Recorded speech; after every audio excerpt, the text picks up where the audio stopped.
Hi everyone, you're with Yachting International Radio, and today you're on Inspirations with Manda J, and I'm absolutely delighted to introduce you to one of my all-time heroes, the amazing Tammy Mackenzie, who's coming to us from Auckland. And Tammy is all sorts of things, including and really specialising in understanding the body and the nervous system, and how to apply that to success and impact and all sorts of things. Tammy, how about you introduce yourself? Thank you so much. I'm so excited to have this conversation. It's kind of like all of my favorite things merged into one, with like high performance and how we can build our resiliency and our strength from within. So yeah, my background is that I am a holistic nutritionist. I used to be a personal trainer and an exercise and sports scientist, and I'm also a doctor of chiropractic, which basically means that I'm a expert in terms of like how the nervous system functions, but I'm also an expert in bringing optimal health and optimal well-being into the body, so that we can thrive in all areas of life. And what I started to notice over the years, and after seeing thousands and thousands of people, particularly a lot of high performers, but also women and children were a very big focus of mine. And what I saw was I just got really intrigued when, yes, our bodies are complex, but health is so simple. Like vitality is so simple. And so I got really intrigued about why we do what we do when we inherently know what we know. And what I started to unlock more and more was that our nervous system and our body often stores like so many patterns and memories from our past. And if we're wanting to expand into a different reality going forward, or if we're wanting to break through new ceilings from a performance perspective, from a business perspective, from whatever it happens to be, our nervous system and our brain must feel safe to allow that to happen. And so essentially hacking our nervous system and understand how to stay calm and connected to our nervous system, no matter what is going on in the world around you or in the environment around you, is literally the secret, basically, success hack to resiliency, vitality, being calm under pressure, entrepreneurship, scaling your businesses. It doesn't, staying calm under stress if there's emergency situations. It really doesn't matter what's going on in life. Like, your nervous system is literally the thing or the glue that holds everything together. So yeah, that's what kind of got me really intrigued about everything. So you've been a professional sportswoman yourself. You've done lots of sport in your life and lots of bodybuilding and things like that. So you've done competitions, you've done really hardcore training. You've also worked under lots of stress and been trained by some of the world's best, like in some of the conversations we've had. I've heard you speak about, all sorts of people like Joe Dispenza, DeMartini, all those amazing people that really specialize in this area like you do now. But how about for, our audience today? So we're talking to the yachties, the owners, and a lot of super yacht crew and jet crew, villa crew that at this time of the year are under a lot of pressure. Especially with the current state of affairs. We've got unrealistic demands being made. We've got people that are super tired. We also work on really high performance boats where things can go wrong and do go wrong. Unfortunately, I try and help everyone in the background to make sure they stay safe. But so because you've been doing this for so long, how can you, what secret hacks could you give us here on Yachting International Radio to start today without having to do all the study? Yeah. The most important thing, I believe, is actually being in your body. So often when we're under stress or when we're under intense pressure, we're actually disconnected from our body, and we can very much be in only our head and only our mind. Now, our mind is super important and it's required, but if we're shut down within our body, if our body doesn't feel safe, then there's a disconnect between the two, and we won't always make the decisions, because making decisions in high pressure situations, yes, it's about like, okay, pros and cons fast, but it's also about gut feel. It's about like knowing what to do and knowing what the right action is, and knowing it really, really fast, because like literally sometimes split seconds is all it takes for something to go, disastrously in the wrong direction. So for me, the most important thing that anyone can do is come back to the power of their breath. And I think this is something that gets to be really done and cultivated as a daily ritual. And you can call it meditation, or you can call it breath, or it doesn't matter what you call it, but it's like, do you have an ability to get present with your breath and to come back into connection with your body and notice what's going on with your body? If you're someone who's like a million thoughts an hour, like mind going in multiple different directions, it's probably safe to say that you're not in your body, you're not in connection with your body.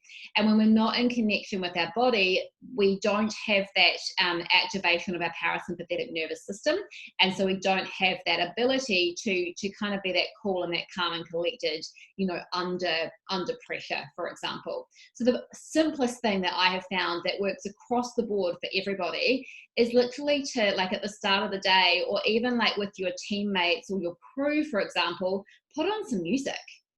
Put on some music, have a bit of a boogie, like move your hips, because as soon as you move your hips, you're back into what's referred to as your parasympathetic nervous system. Most of our parasympathetic nervous system lives within our pelvic region.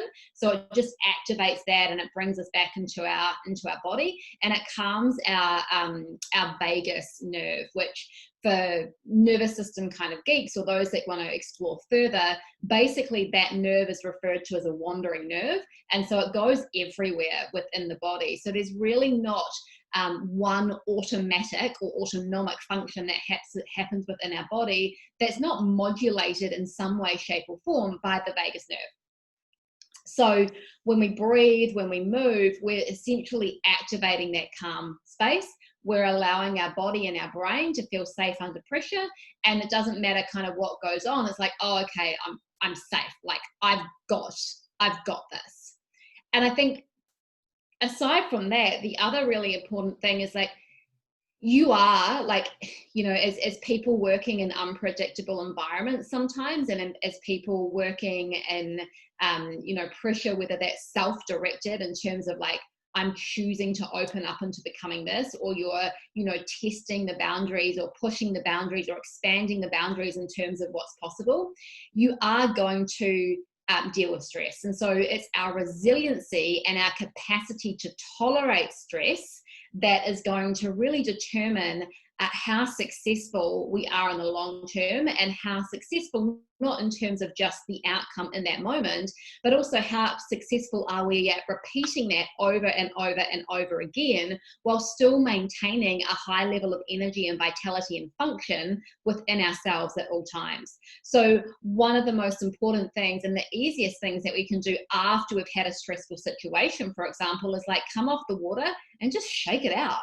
It's kind of like it's that Taylor Swift song. It's like shake it off. And when we literally shake, if you look at animals, whenever they've had a fright, they will shake it off. And what that shaking is, it's stress being released from their sympathetic nervous system, that fight or flight part of our nervous system. And if we think about what that fight or flight part of our nervous system is, it's literally supposed to save our life in situations of danger. So we've got blood pumping to our limbs, we've got blood pumping away from our digestive organs. We want that to happen in life and death situations, or if we're running away from tigers.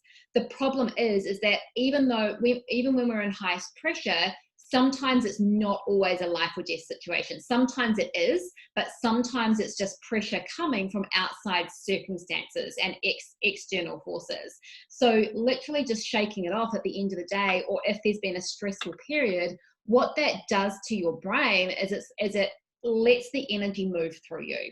So it's like, okay, yes, I've been stressed. And yes, I've activated certain parts of my nervous system, and I've activated hormones, and I've sent blood, away from my digestive system and out into my limbs. But I've also now used it because I've shaken it off and I've processed it. And so therefore, instead of storing that up layer by layer by layer by layer, it's released in that moment, and then you just come back to center. And it also helps to release a lot of stored emotions, or emotions that might have been held onto within your body. Like we just, honestly, most of us have no idea how much we are backlogging junk in our trunk, essentially, after years and years and years and years and years of different stresses or traumas or all sorts of things. That's all held within our nervous system, and our nervous system remembers all of it. So the more that we can just facilitate the releasing of some of that stored energy and that stored tension, the easier it is to stay present within our bodies. And therefore, when we are under those high pressure situations, or when we're needing to be in peak performance for an extended period of time, our body has the capacity and the resiliency and the reserves to be able to draw on that as well. Wow, that's so interesting. So what I'm hearing is that basically, if you have a bit of a shake, at least at the beginning and the end of each day, you will start releasing stored information in the nervous system, making you less stressed. Would that be correct? Absolutely. What would be the signs and symptoms of someone that's retaining stress? Because we are in constant stress in this industry. Often, big C's, big gear, big breakages with boss coming in the next few days. Or when we're more remote, we had a client was chased by a polar bear the other day. That's pretty, that is actually back in the traditional fight or flight. But even, dealing with new countries, and then these days, new tests, not being allowed into, it's like stress after stress after stress. So if you were exposed to too much stress and you were in fight or flight permanently, because that's what you were saying is, in the old days, we'd go into fight or flight when we were being chased by a tiger, but now with all the stresses, it just gets more and more and more, and we're actually living in a state of fight or flight, right? So how would we know? Like, is there, you said before, the blood doesn't go so much to the digestive system. Like, do you get a tummy ache, or do you get tight shoulders? What would be some of the signs that you were in that state? So such a great question, and it's going to vary slightly depending on the person. It's also going to vary depending on how long some of that stress has been on their system. And I think it's also important to contextualize that stress for us today as well, like outside of those high pressure situations, is red lights, slamming your brakes on because somebody's, come around the corner, having to like pay bills sometimes and not knowing where the money's going to come from, or juggle things, or juggle kids, or juggle families. Like, those things to most people have become stressful. And so definitely the shaking piece, and in terms of releasing that. But in terms of noticing whether somebody has stress within the body, one of the first things you'll often notice is tight shoulders.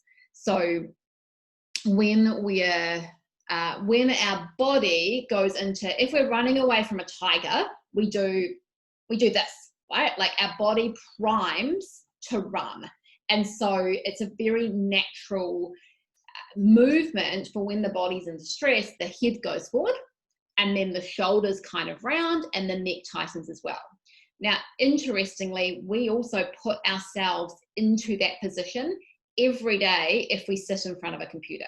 Now, that's obviously not going to be such a common thing if we're, you know, out at sea, obviously. But no, it is. On the big boats, all the heads of departments are behind computers now. And a lot of boats are electronically run as well for many of the systems. So there's a lot of computer work in our industry too. Cool. So anything like when we're sitting at a computer, like our head will go forward. It will go forward from our shoulder. And that when our head does that, it is literally sending a message to our brain on a primal level that our body is in danger, that our life is in danger. And so we might be sitting at a computer. There's no danger whatsoever actually going on physically, but our brain doesn't know that because it's operating on primal technology. It's operated, you know, it designed itself that way over thousands and thousands and thousands of years. So you'll notice with tight shoulders, you'll often notice like people will often, they're like, you just catch yourself and you're all slumped. And it's like, oh, that's interesting. But that will be a sign that you're stressed as well. And then when things start to get really quite haywire, and this is usually something that takes time to come to the surface, and it will also depend on their body type or a person's health type or their epigenetic expression, because we all have slightly different weak points, if that makes sense. So for somebody, the first sign of like really intense stress might be that they have really hard time digesting, or that they notice that, you know, certain foods don't digest as easily, or raw foods, for example, aren't as easy to digest as cooked foods for, you know, for certain people.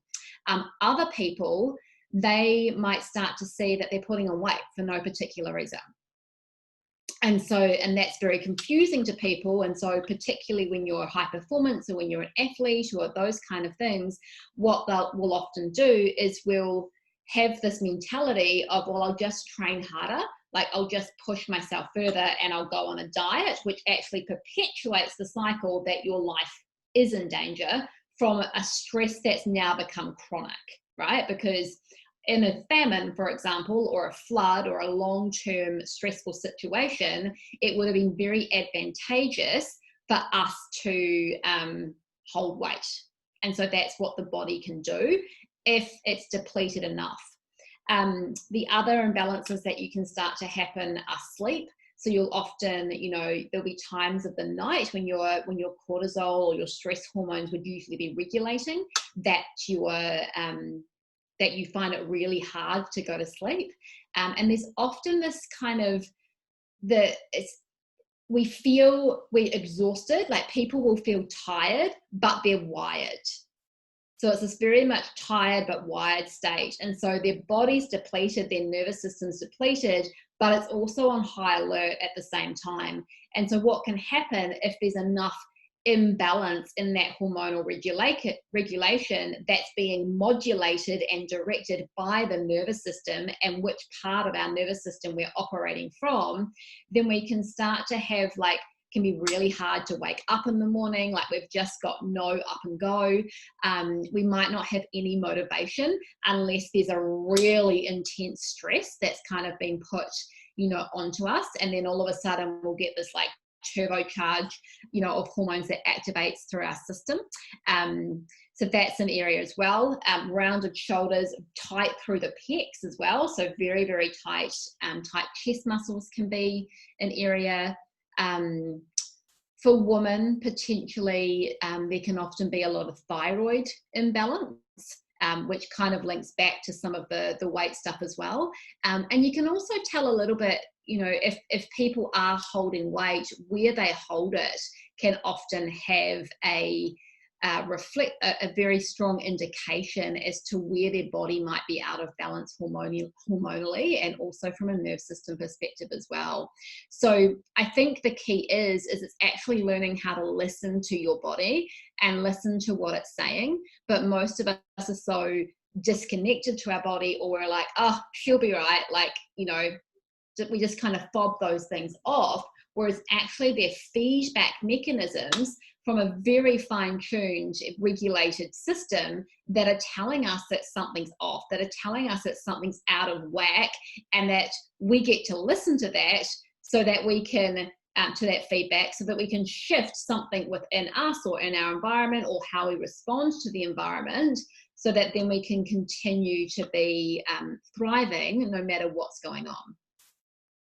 Oh, so interesting. So interesting. Because you described basically all my friends and crew that, like, I think we all live in that space, you know, because it's like a nature nurture debate. We are just in that environment where we think it's normal to perform in that way. So it's really fascinating to know that there could be some simple measures we could take to make everything easier, to be able to sleep better, to be able to, you know, be better leaders to our crew, to be better, you know, humans when these unreasonable expectations hit us, that we don't take it on and our whole body's not holding it. But I guess one question I think would be on everyone's lips is, how do you start listening to your body? You know, and some people may even think that sounds a bit woo-woo, but it's actually used in sports science. It's required. But where would we? So, you know, obviously we look to see if we've got weight on. We notice if we've got digestion issues and things like that. But what other steps could we take to talk to our body? For me, it's just a check-in each day. I'm just like, okay, body, like, what's going on today? Like, how are we doing? Like, let's just have a little bit of a check to see like how I'm feeling internally. And so I kind of just do a scan. I'm like, cool, like, let's just check in, like, how's my head feeling? Like, what's going on here? Like, okay, like, am I noticing any sensations or any tension or any pain within my body? You know, like, often we don't realize that we are holding on to so much tension because that's become normal to us. So one of a really simple check that you can do is just like, even if you think you're not stressed, is actually curl into, like, put everything into a fist and just like make everything tight. And then you let go, and then you're like, whoa, like, I hadn't realized how much I was actually holding on, because what often happens is that hold on state, that tension state, becomes such a common occurrence within our body that we think it's normal.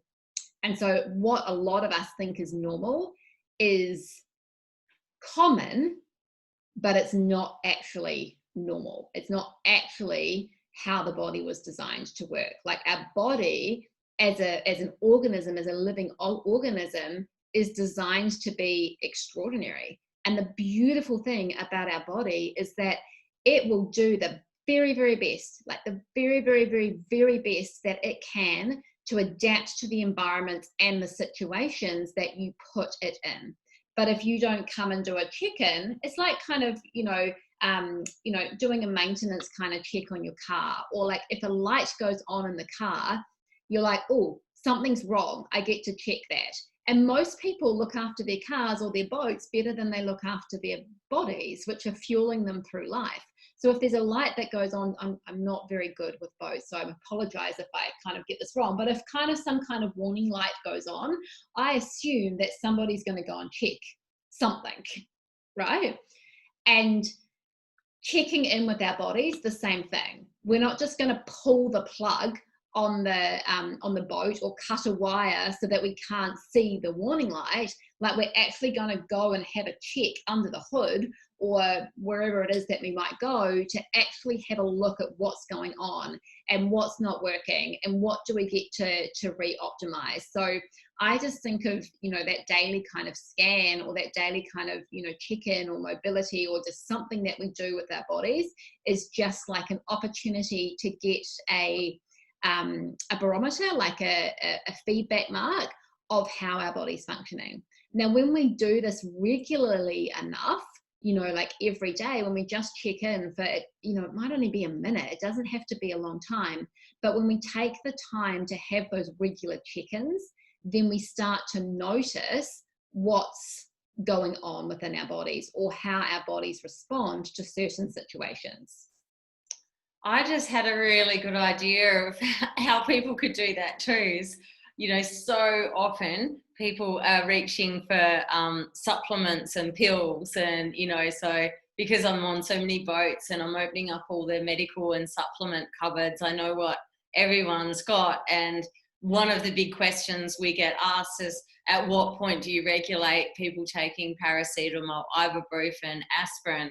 And, you know, on many cases, people have given themselves, you know, stomach ulcers from taking like 3 NSAIDs, you know, aspirin, Voltaren, and ibuprofen all together, you know. And imagine if just before you go and open the supplement cupboard looking for magnesium to relax you, or rescue remedy, or paracetamol for your sore back, or what's it called, like Rennie for your tummy, what if you actually stop and went, what do I really need this for? Like, what if I could just get that pressure, that tension, that contraction, and that feeling out of the body by just shaking it around and actually giving that the body's trying to talk to you, right?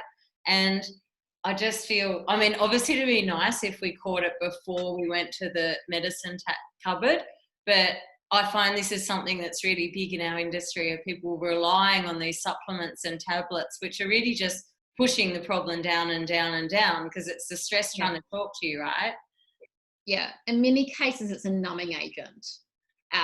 And it's not to say don't take them, like, you know, like, that's not to say that at all, but that's such a great suggestion, because then that stacks a habit. Like, if you notice that you're going somewhere regularly and you just ask, like, what would feel good for my body right now? Like, what would support its function? Like, how can I support my body to thrive or to feel better? Because often when we're reaching for the painkillers, it's like, oh, I'm in pain, I've got to get rid of this, I've got to keep going. We haven't actually looked at the flip side of, like, how can I support my body to thrive? Like, what would actually feel good right now? Like, how can I, you know, feel good and expanded in my body and in my skin? And so even just the flipping of the question into curiosity or wonder, and engaging that part of the brain, which is something that children do really, really well, and something that works really well when you're talking with children. It works really well with adults too, because instead of being in our limited loops of how we see the world, we start to open up into curiosity, and we start to open up into wonderment. And when we're in curiosity and wonderment, we're in expansion within our body. When we're in expansion and curiosity, we can't be in contraction at the same time. They're two very, very different energies. So even just being curious and wondering about the body is instantly going to put your put your body into a state that's more optimal, and to decrease some of that stress just instantly, just through changing a question. So amazing. So to sum it up, let's get more body aware. Let's start the day with a dance. Anytime there's a stressful situation, which could even be, you know, the coffee's not the right brand or the washing hasn't come back. That's one of the biggest stresses we have in yachting, for those of you, I guess many people do their own now, but you know what I mean. Shake it off. You know, maybe for your cruise, you could actually, and this is something that on day one of my extreme medicine courses and medical care on board ship courses, no one wants to do. And by the end of the day, everyone's like shaking it out. So imagine if, like, you know, it's like time to go for morning tea or breakfast, everyone like has a shake, put it over the radio and make some fun with it. And then, you know, if you see your colleague going for, or a crew member, you know, asking for paracetamol or magnesium or some supplement or some painkiller that they can help themselves to on the boat, ask them, well, where do you feel it in your body? What do you think's really going on? What do you think you need to do to support that? We could reduce injuries, you know, which is one of our biggest problems, reduce stress, which is definitely one of our biggest problems. Reduce accidents, because we're more prone to having accidents on board ships when we're under stress and pressure. We see that from our side, you know, on stress boats and boats under pressure, we break more stuff. You know, so we could also save millions, if not billions of dollars, everyone, seriously, by just checking in with our bodies and each other more often, right? Yeah.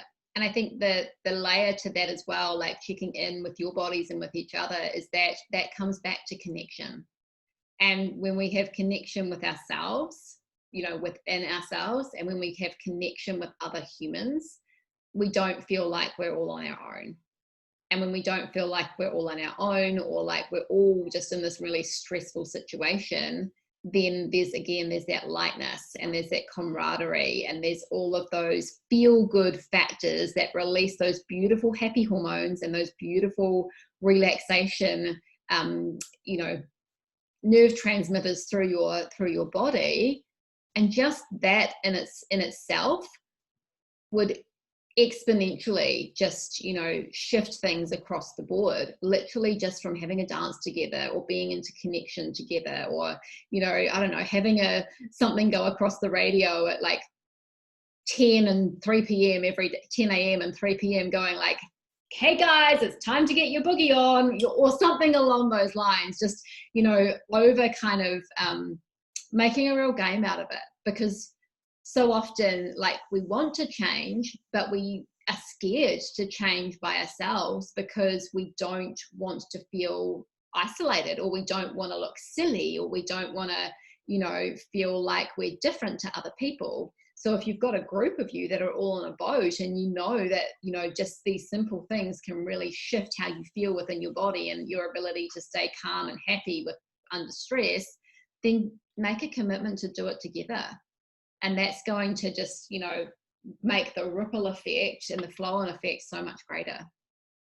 Oh, so good. We're going to have boats all through the Med and all around the world, having a little shake hour. It reminds me of, remember at primary school when they swapped the bell for the music? And suddenly, you know, they'd play music out. That could be a really good way to go. That's amazing. So we've got quite a few listeners down in Auckland. If anyone wants to, are you available for consultations or sessions, or you're obviously in lockdown at the moment? Oh no, we come out tonight. Oh really? Yeah, we do. So I locum as a chiropractor. So I'm not in a permanent practice, because I have my coaching business and other magical things as well. So I'll go on and take care of chiropractors practice. So I'm in Auckland for the next 3 weeks practicing. But if anyone is in Auckland or anywhere around the world, I've got such an amazing network of people that if you do desire to go and check a chiropractor, so that you can see a chiropractor, so that you can see if there's any core problems within your body that might be, you know, creating issues that, yes, you might be aware of it, but there also can be a lot of things that you're not aware of as well. And if we address these things early, then they can make such a course correct in terms of our ability to function. So yeah, super happy to refer people to the right people, no matter where in the world they happen to be, because there's amazing chiropractors everywhere. And you do work online as well. You really help people, you know, take that next level of body awareness and really, you know, learn to speak to their body and step into self-leadership and leadership through understanding the body more as well. So are you available for that too? Yeah, totally. So I guess I believe that, you know, we don't attract what we want, we attract what we are. And so there's this art of embodiment and becoming who you desire to be. And that comes from like aligning your nervous system, but aligning your energy systems and aligning your belief systems and aligning all these different components and your habits and your actions. But it all starts from within, and it all starts from that connection, you know, to ourselves as well. So absolutely, you can find me on Facebook or Instagram underneath my name, Tammy Jane Mackenzie. Don't go to the website just yet, it's under construction. And we'll put all the links below. Thanks so much, Tammy. It's been beautiful having you on the show. Let's get you on again. That was the best session ever. And everyone, you've been listening to Inspirations with Manda, and you're on Yachting International Radio. We look forward to seeing you next time. Thanks very much. Have a great day, Tam.